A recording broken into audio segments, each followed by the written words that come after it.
And we are live with the familiar faces again. Gurkirat is fit and well.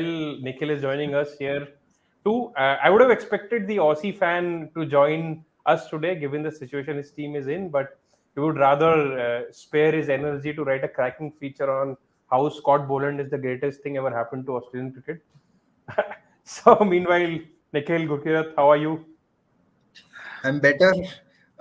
Thankfully, I've gone past the days where I look forward to, where I look forward to cricket making me feel better because I had a lot of fever on the eve of the test match. Thankfully, I did not have much expectations, or else, my fever would have shot up or my blood pressure. But yeah, see, if you ask any Indian fan and if you ask them, if they were to put their hands on their heart and ask them that was this something that they did not expect, no one will say, oh, that they did not see this coming, or this is something that they did not expect this at all. Because if you've followed Indian cricket over the last 2 years, you know how batting has been fragile, and how bowling overseas has also struggled, which was the strength in the previous test cycle. So yeah, I mean, at this point of time, over the last 2 days, I don't know if there have been any positives for India so far. Uh, one landmark or one milestone which has been achieved is that Mohammad Siraj has crossed the 50 test mark, which you could say is a good enough landmark for someone like him. He's taken 19 test matches to You do you it. mean you mean 50 wickets? Yeah, 50 wickets. Sorry, या sorry, मेरे को 50. लगा 50 test कब खेल लिए भाई Yeah, इसने मैं sorry, कहाँ sorry. था 50 test wickets. But yeah, what I like about Mohammad Siraj's journey so far is that he's continued to improve. He still has some way to go to become a test match leader, but so far, especially in the last 1 year, the signs have been good. Yeah, I mean, obviously there are a lot of different angles we will look in due course, but I have a very broad question first. Which was the worst day for India, day one or day two? Nikhil, what do you think? I'd say in terms of my limited remote expectations, day two, and more from the batters.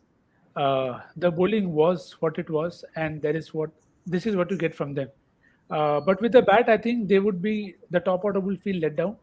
There was a stat that I read that in the 32 innings, 15 of the 32 innings, Jadeja, the number six has come on to bat before the score has crossed 100. It's a pattern that has been following the team for a while, and this is in this cycle itself. So, and the shots that they got out to, everyone barring Virat Kohli got out to their own mistake as in terms of not a special ball. Virat Kohli was genuinely unlucky because the ball bounced in a lot on him, and he was so unlucky that he didn't even get an edge to it. Had he gotten an edge to it, the ball would have flown over the slip cordon. So the And shot that and he was unlucky that he got out to the bowler who has been the least impressive in this uh, test. I yeah, mean, he has and been even lesser impressive than Umesh Yadav. I mean, if to we be to actually be to be compare. to be very fair to Umesh, he came back far better today than he was yesterday.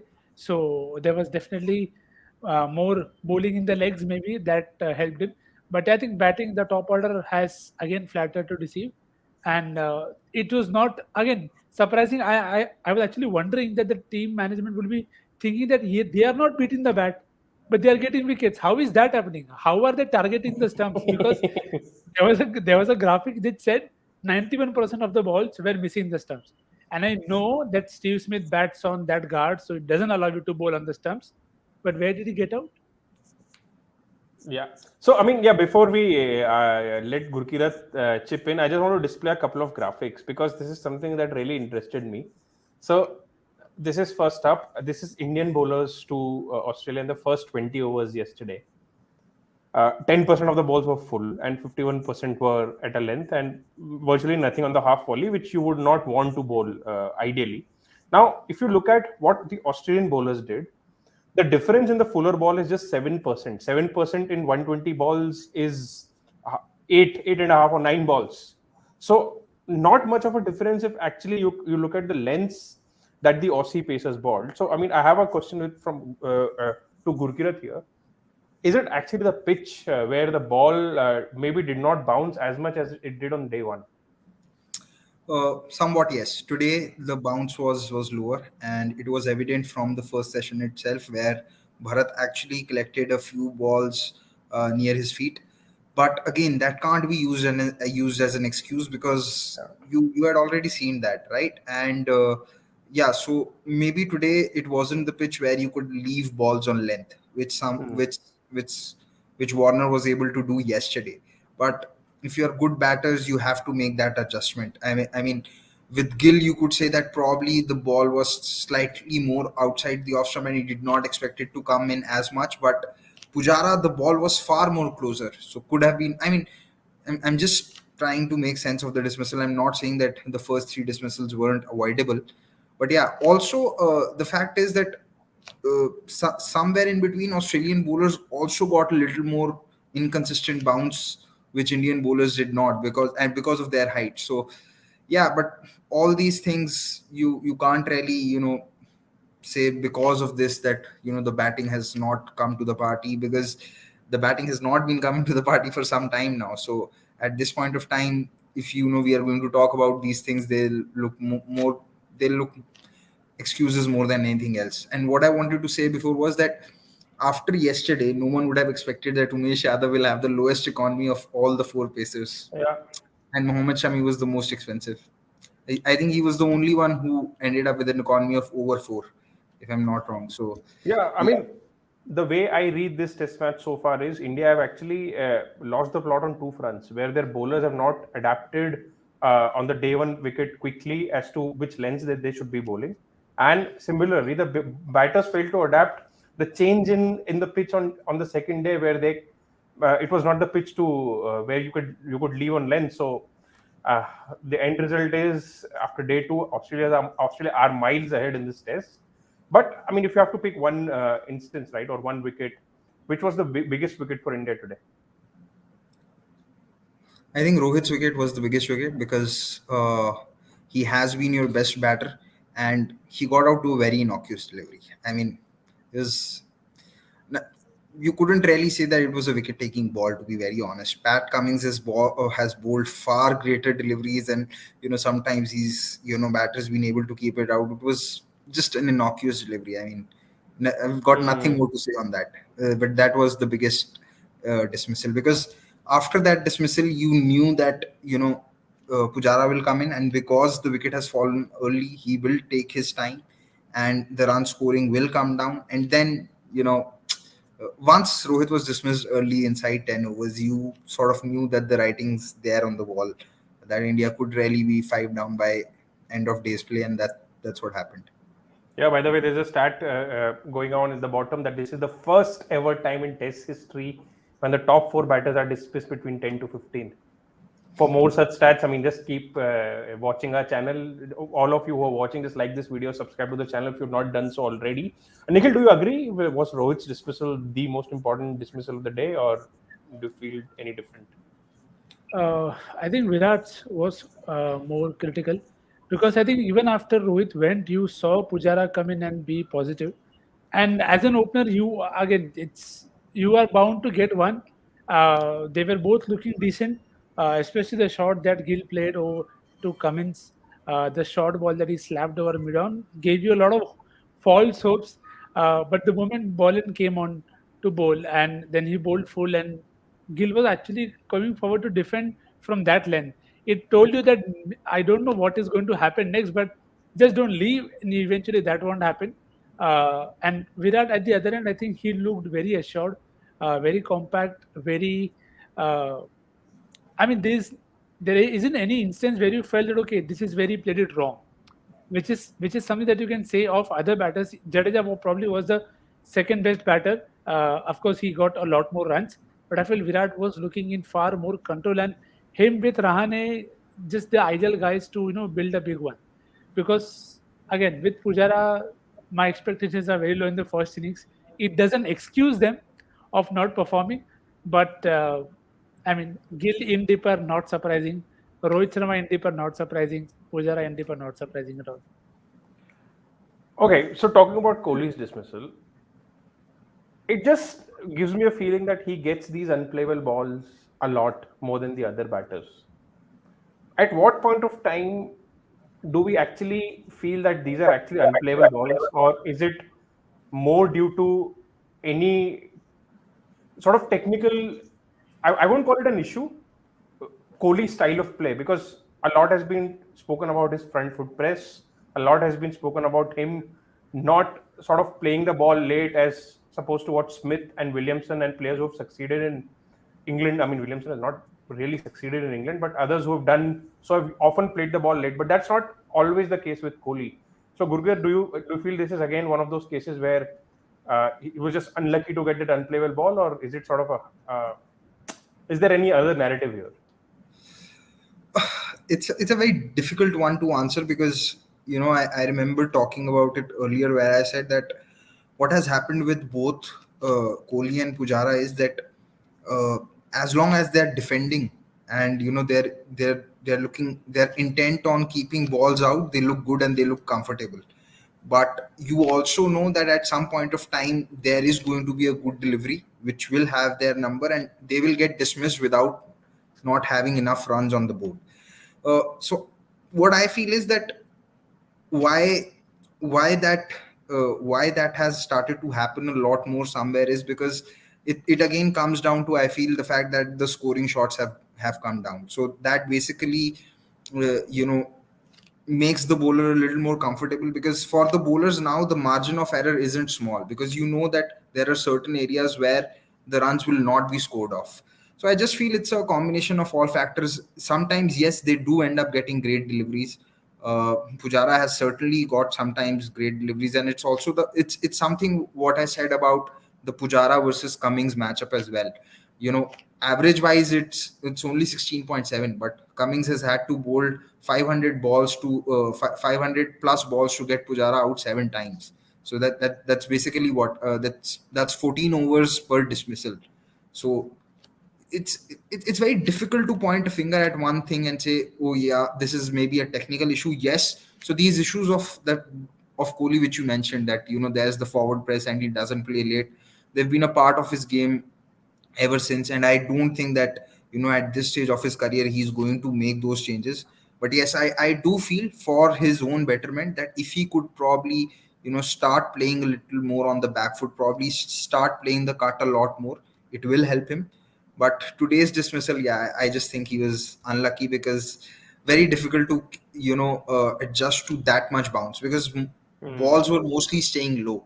Yeah. That was the only one which actually came up that much, because I, I think there was some stat I read, some pitch data that before that, balls pitched at that length, they were rising by a height of 1.15 meter or something, and that ball rose by some 1.55 meters. So that's a huge difference, and it's very Yeah. difficult to adjust to that difference at that pace. So yes, he was unlucky, but why it also feels like that he keeps getting those good deliveries is because there isn't also the volume of runs. If you get good enough runs, then this discussion will also not come up.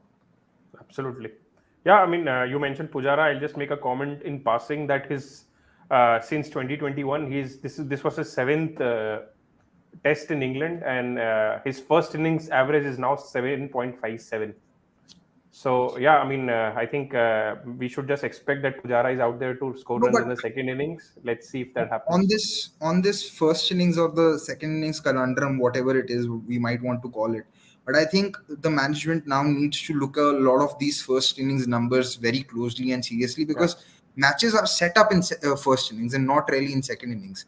I was Hmm. just looking at Shami's numbers in Sena countries in first innings.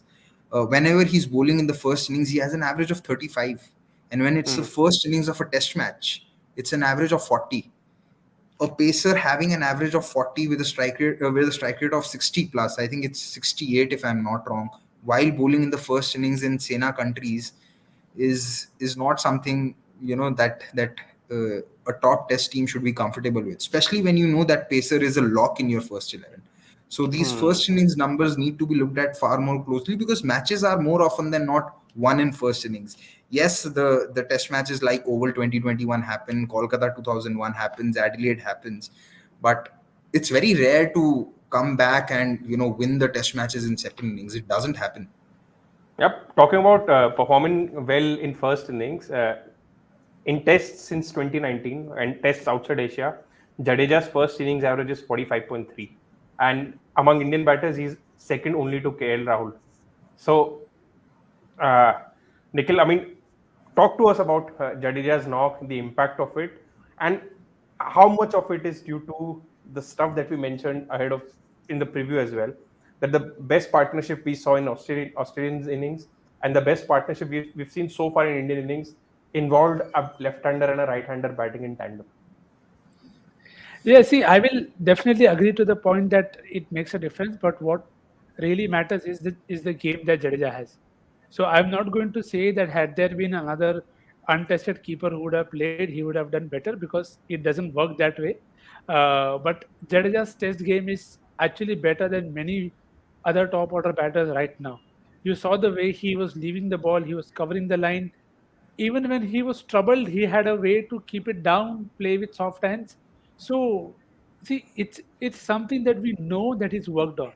It's been very evident. It's since a long time, and those numbers are there for a reason. You don't average this high in the first innings without having a good test game. So, while it is definitely important that yes, you rotate strike and you put pressure on the bowlers, but the same thing can be done by a equally good enough batter, be it left-handed or right-handed. To Jadeja's credit, he's done the best that he can, and today he hit Scott Boland for a six. I think it feels like an event to me. I don't know why, but I don't know. I don't think many people are going to hit Scott Boland for sixes in He test he cricket. he scored at a strike rate of 140 plus against both Stark and Boland, and this was a test match. So let me ask both of you a question, and just I want a straightforward answer to this. Now, imagine for some reason Jadeja is not bowling.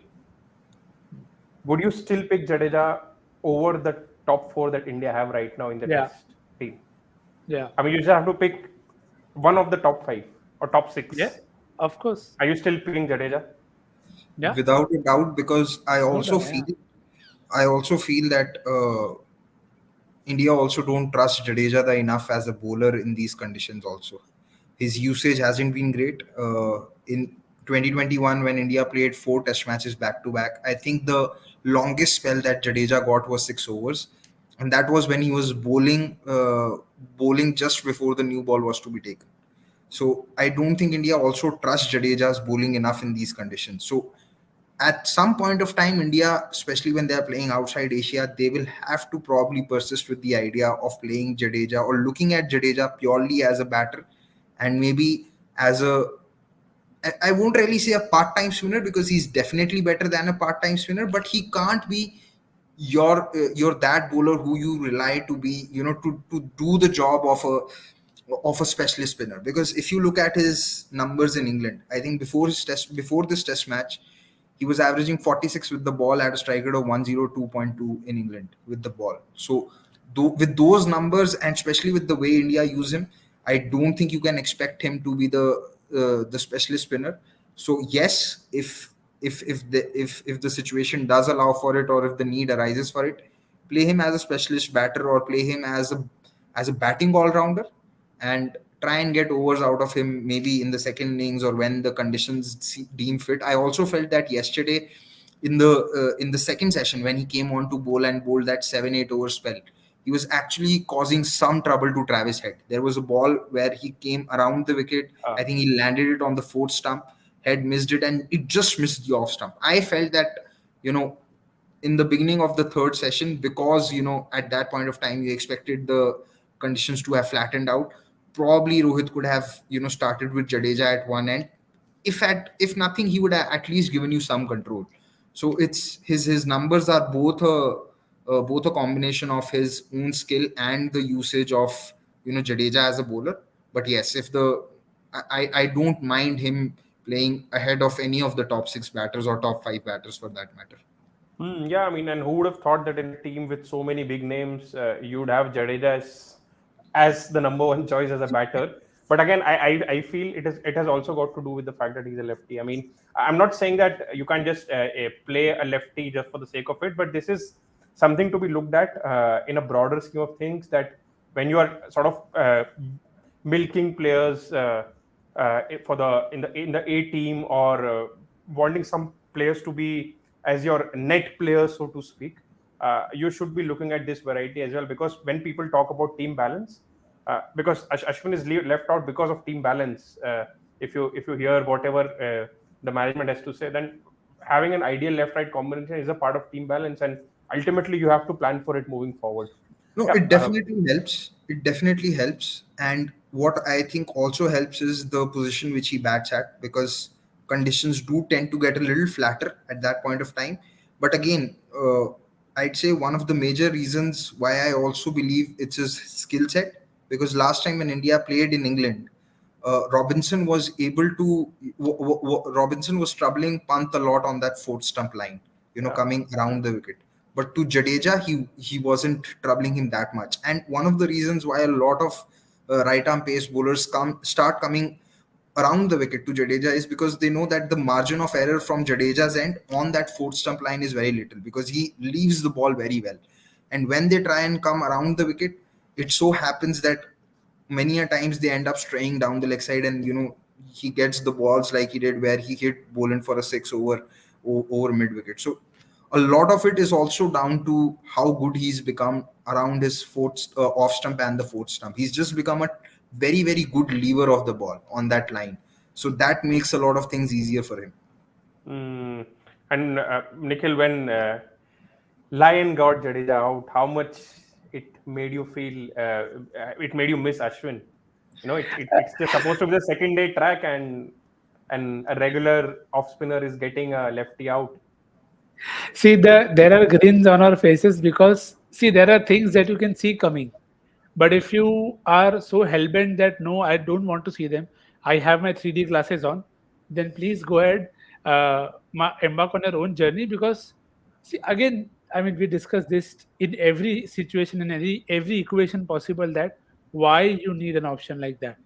It's Mm. for that. The one lefty that India had, it's taken care of immediately by the off spinner, and it's not just stupid matchup. Yeah. It's skills. But again, maybe. Yeah. By the way, Chuchanj in the comments is saying, "Arey bhai, ban karo Ashwin lobby." He's a certified choker. Chuchanj is the same guy who felt that the wicket is flat and even Indian batters will go on to score runs. But yeah, I mean, we all saw how flat this wicket was. Yeah, I mean, I don't know what to say. I mean, this morning I was listening to the presser that happened yesterday. Paras Mahamre was in it, and he made 2 points that the Yeah. last test we played here, we played four pacers, and it worked out quite well. And I was like, dude, the last test you played here, you played four pacers, and the only lesson from that test was that you were missing Ravi Ashwin.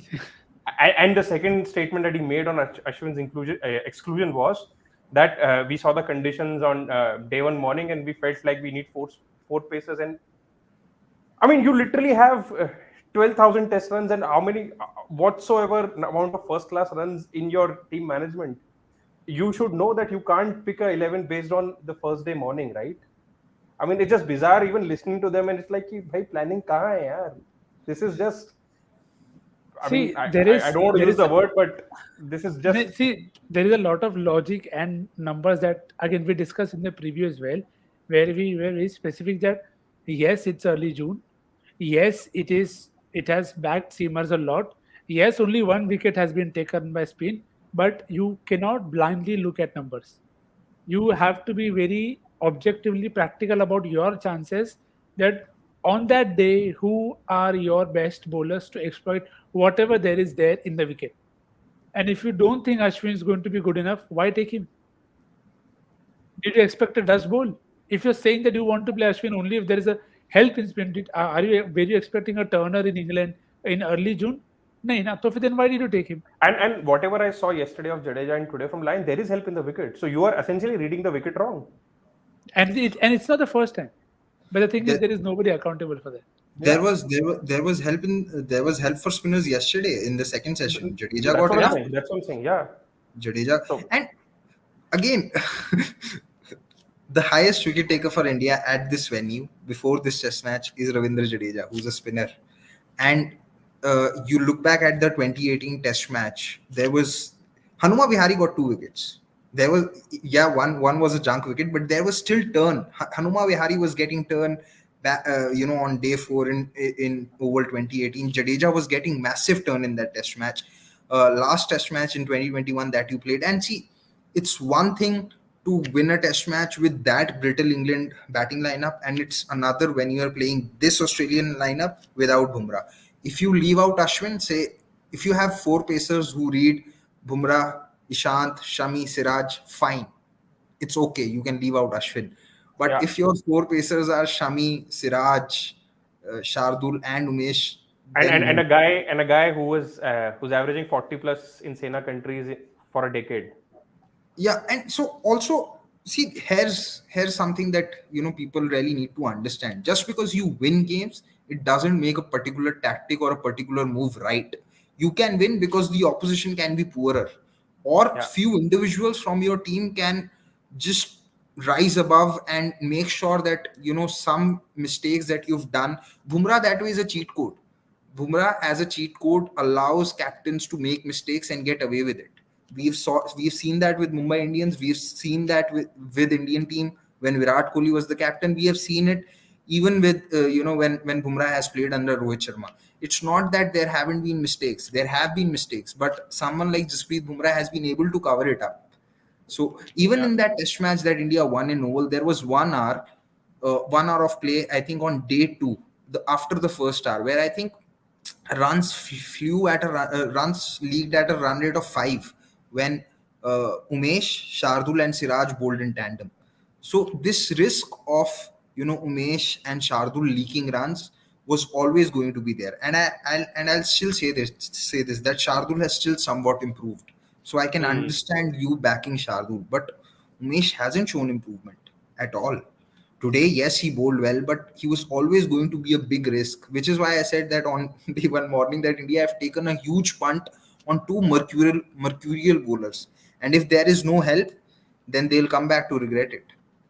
Absolutely, and not just the condition. You have to look at the opposition too. And this is an opposition who have been bamboozled by Ashwin time and time again. I mean, you can understand if India leave him out against England, who have a lot of righties, and they have perhaps the best player of spin going around. But And I mean, it, Ashwin took it, four.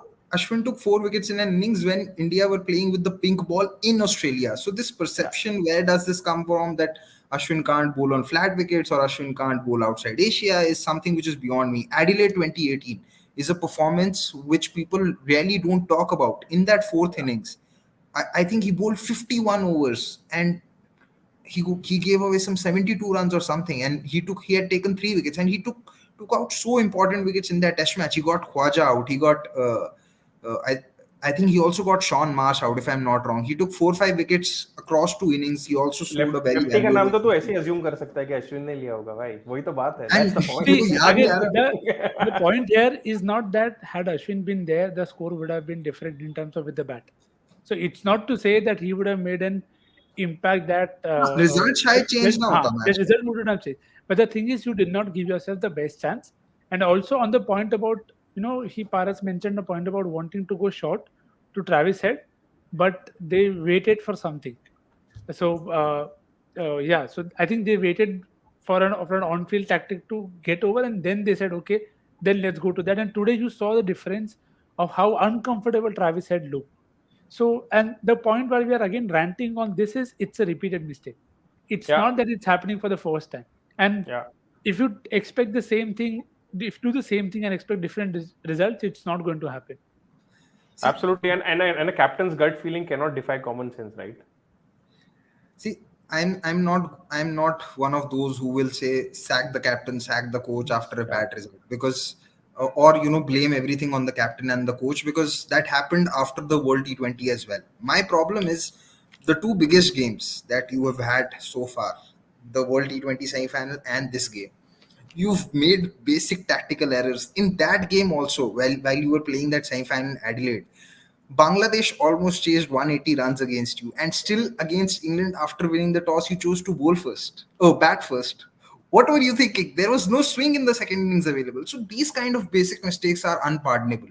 See, you can lose. You can lose because the opposition can be better, or your players cannot don't turn up. That is fine. Winning and losing is a part of the game. What what actually annoys me or irritates me is the basic mistakes, and Hmm. them being repeated is something which I feel at this level should be unpardonable. This is something that we kept talking about even in the IPL. that how are professional teams making the most basic mistakes. That is something which, which really annoys you as a viewer or as a Yeah. fan. Yeah, absolutely. And fortunately, because of these technical errors, the hurt or the pain of losing is not as much as it should have been. But yeah, that's part and parcel of the game. Talking about a few bright spots, of course, we don't have the Aussie fan today, so we've not spoken about Australia. But Steve Smith registered his 31st Test run. He is the second quickest to get there after, of course, Sachin Tendulkar. He got there in 170 innings. Sachin got there in 164. He's also just one more 100 behind Steve Watt to become the second highest century maker for Australia. It's just a matter of time. By the way, whatever I listen, I feel that the Australian commentators at least see this as a warm up for the Ashes. So ominous signs for Australia because Steve Smith in his last 9 innings in England has now scored 1,038 runs at an average of 115.3. So yeah, I mean, what more can you say about him? Anything that you guys, I mean, want to add about Steve Smith, how he has been in the test, and how much of a difference he has been? See, something that a lot of people pointed out as well on Twitter, that the adjustments that he made of the back and across movement to get back to leaving the balls and playing on the foot stump line better. So, as a great, this is what you look forward to in terms of the tactical, the technical changes that the player is making to ensure he scores a lot of runs, because he was not coming into this game on the back of a lot of runs. He had a lull period, but he found a way to fight. And yes, I will say he was a bit lucky that the edges that he got did not go to the fielder, but eventually he found a way to hang around there for 200 plus balls. It doesn't Yeah. happen without Mm. applying Mm. yourself. So you may Yeah. never be in, but it's just an example of how you can find a way that works for you. Something that Rahane did today, which Mm. I think is a credit to him, that he got a reprieve of a no ball, but that's no fault of his. But whatever little we saw of him today, he looked assured. Very less times he looked completely beaten or outplayed, and you will get good balls. This is a World Test Championship final. Two best teams are playing. It is not supposed to be easy. So in that sense, again, Smith is ringing the right bells, and India actually helped England in terms of where to bowl to at least the Australian middle order, if not the top order. Yeah, I mean, and of course, I mean, it's pretty bizarre. I mean, this is the difference between the greats and the legends. That maybe legends do not have that ego and are okay to be, to try something or adapt something or be flexible to make modifications to their game on particular occasions to make themselves succeed. Before we wrap up, anything to look forward to tomorrow? Any chance of India to sort of make a comeback of sorts? Winning seems pretty much out of the equation at the moment, but any chance of them salvaging a draw? Yeah, they'll have to bat very, very well. If they bat out the entire day, then you have a slight outside chance, because the trail is still enough. They need what, around 118 runs more to cross the follow-on mark. So once they do that, then you'll have to be uh, smart enough to realize that Australia is not going to enforce the follow-on, because they'll want their bowlers to be fresh. So you have to bat. I'm not saying you have to bat time immediately from ball one, but you have to be smart enough to realize that you have to bat deep in this first innings and see where it takes you. This is not the place or position to think that, okay, on day four morning, this is what I'll do. Just take it session by session. I think Rahane and Jadeja gave enough ideas that how you are going to go about the job. You get the ball, you hit it. If not, defend. Then it's not that something that they don't know, but again, the bowlers will be fresh after a good timely break. I think Jadeja's wicket, just whatever little hope you had of a slight resurgence, was taken away with that wicket from Lyon. So of course they are up against it, but bat one session, bat two session, and then you see where it goes. Yeah, and I mean, who would have thought that the two men who are out there battling it out for the team on the day three of the IPL final would keep India afloat? But yeah, that is how it came down to. Thanks, Gurgat and Nikhil, to join us. There are a few comments, but we are short of time because Avnish has to shoot with Melinda Ferrell too, and that show would be up tomorrow morning. Yeah, Gurkirat, you have a comment to make. just one thing. I got the toss part wrong of the World T20 semi-final.